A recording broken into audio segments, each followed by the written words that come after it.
Assalamu alaikum. Hello. Hi everybody.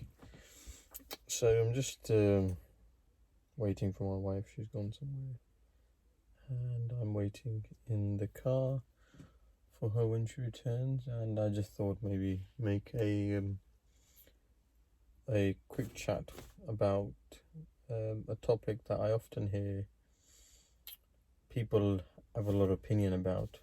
And I have an opinion about as well. But there's just generally, especially in the Pakistani community, South Asian subcontinent, you could say, there's such a broad understanding or thought process behind this topic that I'm going to discuss, and it relates to the topic of the existence of Jinn. Now, Jinn is a concept that, as a Muslim, we all believe in. And in the Holy Quran, many places, it talks of men and jinn. So they're defined as two separate beings. So, a human, we know, is a man. Therefore, if the Quran is going to be talking about a human, it will identify as a man. But if the Quran is talking about jinn, it clearly states jinn. The word jinn is separate from humanity. But there is such a, such a wide range of understanding on this that many people say no, jinn is another definition of man. It's just defined in terms of someone who has great power compared to your normal man, somebody who's extra strong than your normal man. But then you'd think that if Holy Quran is defining man as man, then he would say and it is mentioned in the Holy Quran many places, man is somebody who's extremely wealthy, is still, or more powerful, is still described as a man, not as a jinn. So for example, Pharaoh is talked of in the Holy Quran. He was one of the most wealthiest, richest, most powerful men in Egypt. But the Holy Quran didn't define the Pharaoh as a jinn. He was defined as a man still. So clearly there's elements here that people need to still sort of study in more depth. And now that we are getting more scientific understanding of the world that we live in, different realms and realities that quantum physics is starting to prove exist, various dimensions, possibilities. These are all theoretical, under the base of theoretical science, but the theories are getting proven more and more day by day. So with that in mind, we can understand that the Holy Quran 1400 years ago, if there's talking of a creature such as a jinn, which in Arabic means of the unseen. So the word jinn means unseen. So these are creatures that exist, but most of us can't see. We can't see them. That's what the Holy Quran says. They're unseen, but they're intelligent like us. They eat, they drink. They are not in the same physical form as us because they are defined as being made of fire, whereas humans are made of the earth, the clay, mud. So our biology is based on the physical matter of this world, whereas their biology is not the physical matter. It's a physical, it's a different kind of element. It's not the same element or that we exist within. Well, even saying that can confuse people because there's so many elements. But what I'm trying to define here is that they're a different physical existence than us. Now, you have to, putting science aside, you also have to study jinn with regards to historical Islamic perspective of some of the imams in the history of Islam. And one of the key ones that I would study is Ibn al-Arabi. He was very renowned, and he's known as also Mujaddid, one of the key Mujaddids of his time. So these are reformers, people who were capable and they had some level of revelation, some sort of communication with Allah Ta'ala, and they're not prophets, or we don't say they're prophets, but they're Mujaddids, they're known as reformers. And with regards to that, Ibn al-Arabi wrote a book, or abstracts of his thoughts, his studies, his understandings, known as Fatu, Fatuhat al-Makkiyah. That's it, Fatuhat al-Makkiyah, which is the Meccan revelations. And in that, he has a portion, an element totally dedicated with regards to discussing the existence of Jinn. And it's very interesting to read how he defines the existence of Jinn as actual creatures that exist around us. We don't see them, but they reproduce, they have wars, they eat, but they one of the areas which I'm just going to briefly sort of describe that he talks about is the Jinn when they are warring against each other. They're like plumes of small whirlwinds, you know, the dust winds that we see in a desert or somewhere. So he kind of describes that often when we see these plumes of sudden whirlwinds created in places, these are often the unseen wars that are going on between these creatures in a different, they exist on this earth with us, but because they're a different biological construct, we don't see how that is actually physically, or how that war is impacting that Jinn and another Jinn if they're fighting with one another. But we see destruction behind that is left of the physical earth sometimes, of some of these whirlwind winds, and that exist and go around destroying certain physical matter on this earth, buildings, houses, trees, everything. He also sort of describes how Jinn are actually, in terms of intelligence, man has a different level of type of intelligence. He says that man is a creature that thinks things through, is patient, uses their intellect to progress further and develop. But Jinn, he says, they're impatient creatures. Their intellect is still quite limited in regards to how it works. They don't think as much. They're kind of creatures that do things, on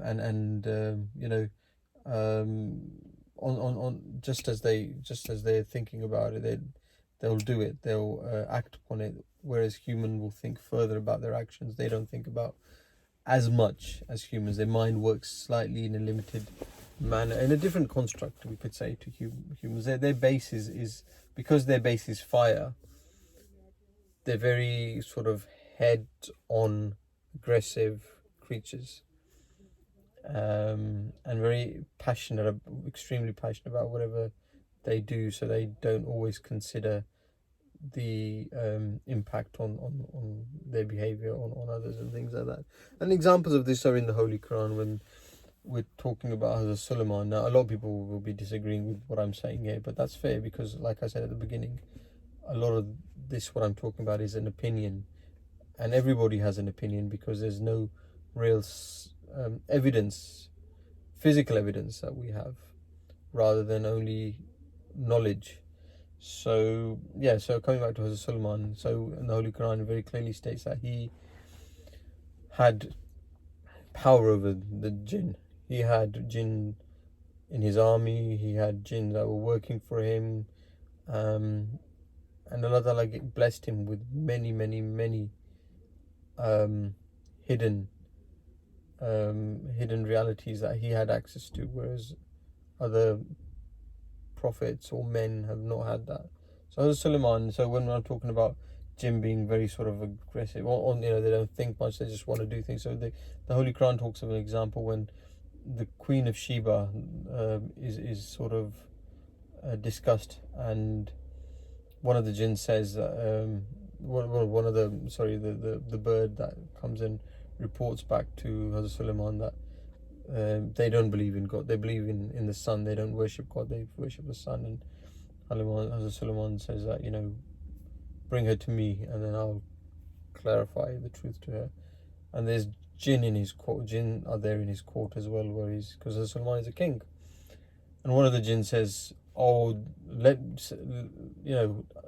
me do this. I will go and get her for you, straight away. And another jinn then says, and it says in the Holy Quran, he says, no, I will bring her throne to you within a blink of the eye. Within a blink of your eye, I will make her throne appear here and bring her here.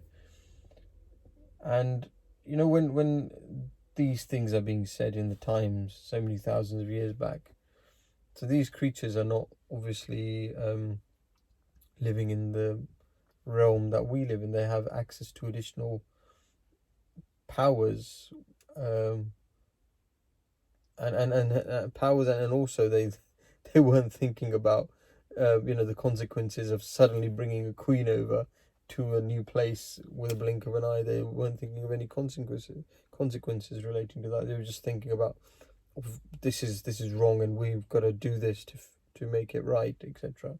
So they don't think things through, and that's why Shaitan in the Holy Quran is known as Iblis. Shaitan is obviously plural of men. Men can be Shaitan, Satan, but Iblis, the creature that was actually mentioned in the Holy Quran, which is the origin of negativity, of the devilish behavior, etc. So Iblis, that creature, is described as being one of the Jinn, so made of fire.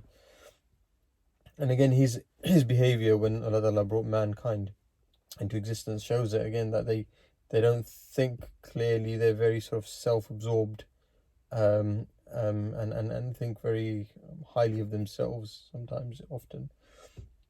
And that's why he challenged Allah Ta'ala to say that mankind is not as good as us. We're better than them. We're made of fire. They're made of mud or clay.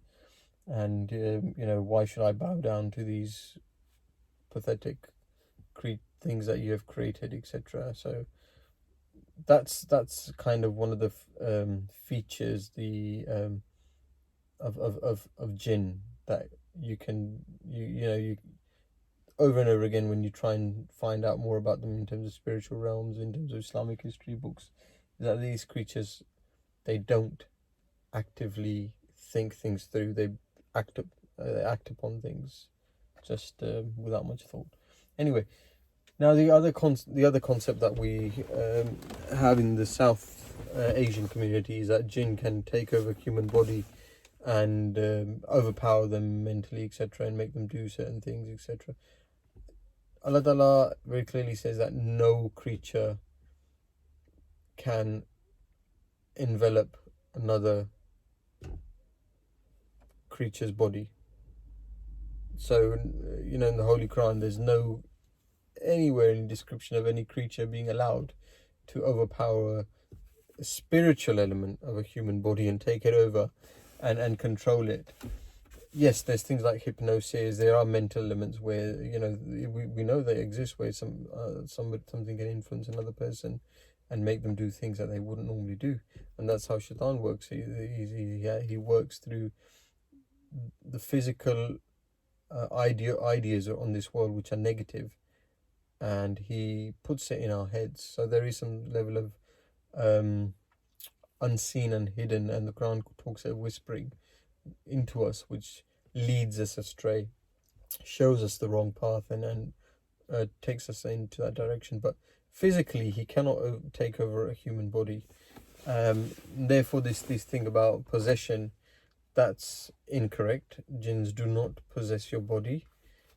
They can create an environment where human brain is damaged so much, and these are humanity's own fault for creating a society that is so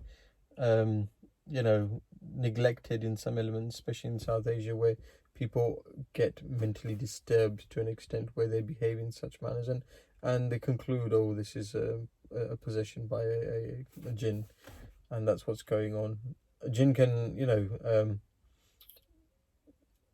physically, from regards to my research, they can't do that, but they can influence ideas and things like that, but they can't physically take over a body and make somebody kill somebody, or make them start growling like animals, and these are actually psychological issues and mentally disturbed caused by society, which you could essentially at some point say that if we go back to the origin of the devil, and him trying to mislead us, you can essentially link it all to that. But we as humans have been given, Allah Ta'ala has given us guidance to allow us to choose the right path and to make the right decisions for society, but we choose not to because we're too self-obsessed in ourselves and in our egos, and we've created a world that is defected.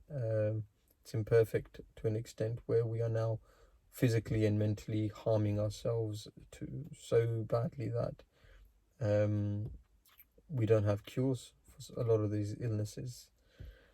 But anyway, so my understanding of it, coming back to the jinn, is that they exist. These creatures exist. They can't harm us. There are prayers. There's the kul that you read in the Holy Quran, which is to say that protect us from, the evils of the jinn. So, there is some protection needed from them in terms of the ideas they put towards us, the world they can lead us into.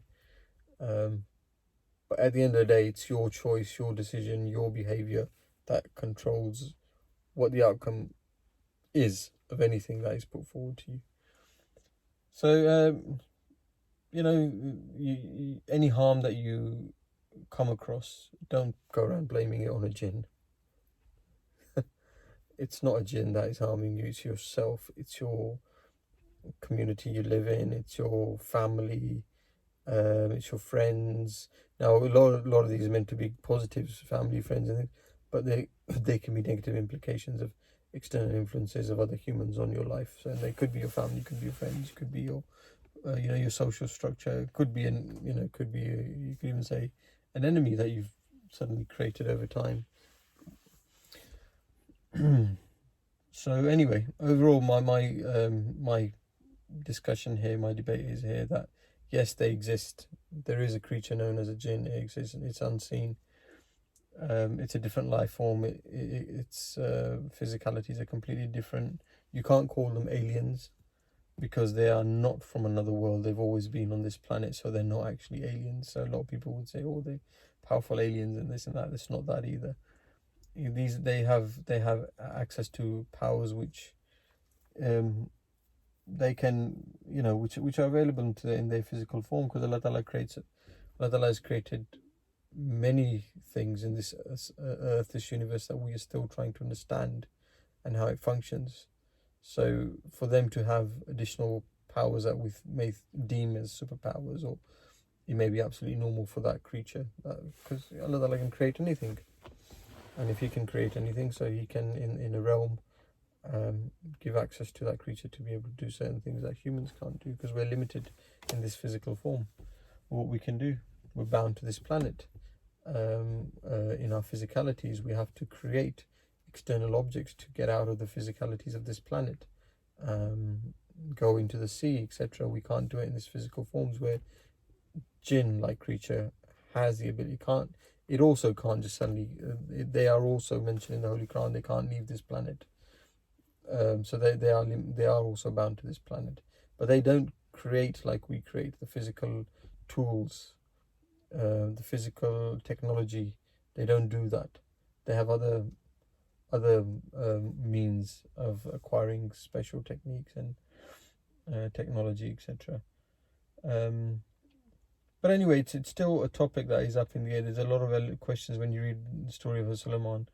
They also say that they were making weapons, iron weapons, and the jinn community was helping Hazrat Suleiman make this army and this weaponry.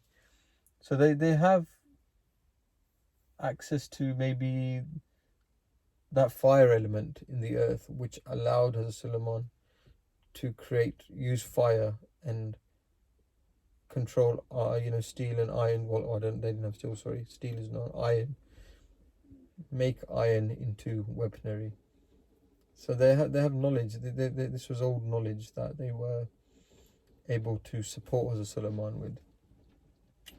But at the end of the day, coming back to some of our history, we know questions that arise, that weapons have been around for even way before Hazrat Suleiman, steel weapons. So how can you say that Oh, they have been around. Yeah, of course they've been around. But again, we still aren't 100% sure of the timeline of the existence of some of the prophets. You know, that timeline is in question as well. So there's loads of questions anyway. But just referring back to the jinn, it's a very broad topic. But I've put forward my understanding of it. I don't agree with people who say we're being possessed. Oh, we're being haunted by, they're not ghosts either, we're being haunted by jinn. There's this, you know, or something's physically harming us. No, that they can't do that. You can do it. Another human can physically do it, but they can't do it. They can only put an idea forward in front of you, which you choose to accept and act upon. So I think that's mine talk about this. It's 20 minutes now I've been talking, and you can leave your comments under the video what your thought is about jinn, and we'll talk about another topic another time. Thank you.